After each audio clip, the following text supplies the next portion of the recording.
I thought I knew everything there was to know about hospice. I understood how it worked. I understood the system. And then last year, my father became very ill. I was talking with the neurologist, and the neurologist said, "Liz," he said, "if I were you," he said, "I would call hospice." And even with all my experience in hospice, when he said those words, my initial reaction was, no. Isn't there something we can do? Can't we put an IV in? Can't we hydrate him? Can't we bring him back somehow? And the neurologist said, "Liz, it's over." Suddenly it became real to me. What was happening was this man who had taught me to ride a bike, had been there on the front row of my school plays, walked me down the aisle, was about to permanently leave. And that was the reality that hit home. And that's when I began to really know what hospice was about. I thought that I was going to be able to handle this on my own. I thought I can do this, I can get through this. But hospice kept calling.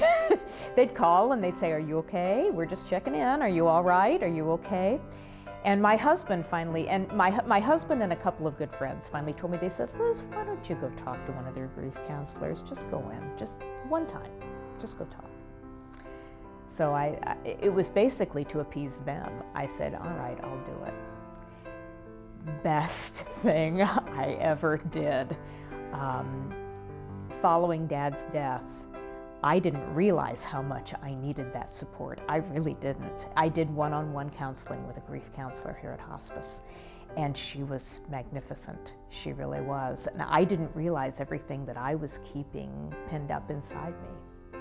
They gave me not only compassion for my father's situation, but self-compassion, because you can be very hard on yourself at that moment. You can feel like you're letting your parent or your spouse or your child, whoever it is who's in hospice care, down, because you feel like maybe you're giving up on them, even though literally there is no hope, and the doctors have told you that. You feel like you're giving up on them. And they were able to make me feel like I was doing what was best for him. It didn't necessarily feel like it, but it was best for him. And that they were going to take over now. That was a tremendous relief. I didn't feel like I was in this alone anymore. I felt like I had people there with me who were going to make this final journey with me, and they were in it all the way.